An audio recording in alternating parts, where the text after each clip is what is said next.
Hello mga kamamshi! Kamusta? Tara sa panibagong araw, panibagong vlog. Let's go! Ngayong araw nga mga kamamshi, simpleng kaganapan nga lang ito. Pinapunta nga lang kami sa barangay at di ko naman alam kung anong gagawin dito at sumama lang din ako kay mama. Nung mga oras nga nito mga kamamshi, nagdadasal na nga pala sinama ko nga si Ashel kasi walang magbabantay. At nagpunta pala dito yung mga kandidatong tatakbo ngayon dito sa Kalumpit. Nagsimula nga ang lahat sa pagpapakilala ng mga kandidato. Hindi ko masabi yung tamang words pero alam kong alam nyo naman kung ano yung nangyayari dito. Sunod-sunod nga silang tinawag at sinabi na din nila yung mga plataforma nila.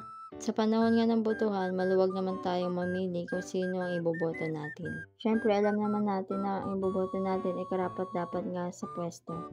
Pero ang Diyos na nga makakapagsabi kung sino ang nararapat sa pwestong ito.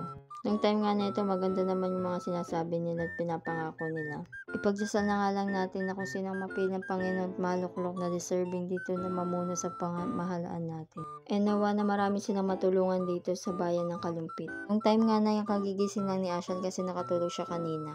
Maya-maya nga itinawag na din ng tumatakbong mayor na si Mayor Josue de Jesus. Napakasaya nga ng hiyawan at mga maliligalig ang mga tao ngayon na tinawag na si Mayor. Nga pala bago magsimula ang lahat, nagpakain din sila ng tinapay at kape, may tubig din at saka sesto. Nung pagkatapos nga din nila, ayan nagpicture-picture na nga din at nagpakain din sila ng tanghalian.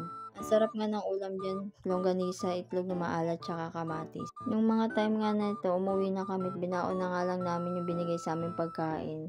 Kasi nga sobrang init. Nung time nga na yan, nakakuha nga si mama ng isang sesto kasi naubos nga agad. Salamat!